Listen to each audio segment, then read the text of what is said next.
historique, la Chambre des représentants des États-Unis, à l'unanimité, a voté la déclassification des documents relatifs à l'origine du Covid et de la pandémie qui a fermé le monde. C'est une décision majeure et c'est une décision à laquelle nous, Européens, devrions réfléchir. J'ai trop souvent critiqué les États-Unis pour ne pas savoir en faire l'éloge quand ils le méritent.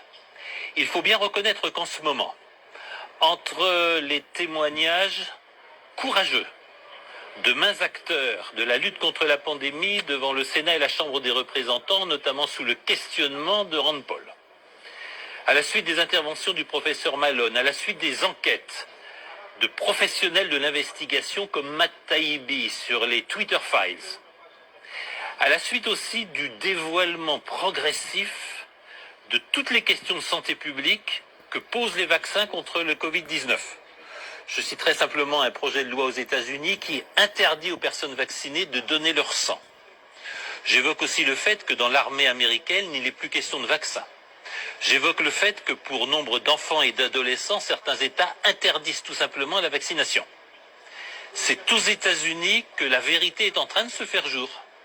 C'est aux États-Unis que les chiffres de mortalité d'athlètes de haut niveau, de jeunes en pleine santé, commencent à être dévoilés.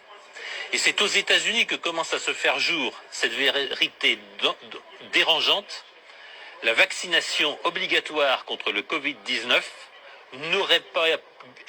n'aurait-elle pas gravement porté atteinte à la santé publique, détruit l'immunité naturelle et condamné une partie de la population à périodiquement se faire vacciner sans fin? C'est une manne pour Big Pharma. C'est un problème majeur de détournement de la santé publique. Le coup d'État récent de l'Organisation mondiale de la santé qui prétend gérer d'un point de vue mondial et global la santé dans tous les pays du monde va encore accentuer le débat. Il faut pour une fois saluer les États-Unis parce que oui, c'est là-bas que la quête de la vérité l'emporte.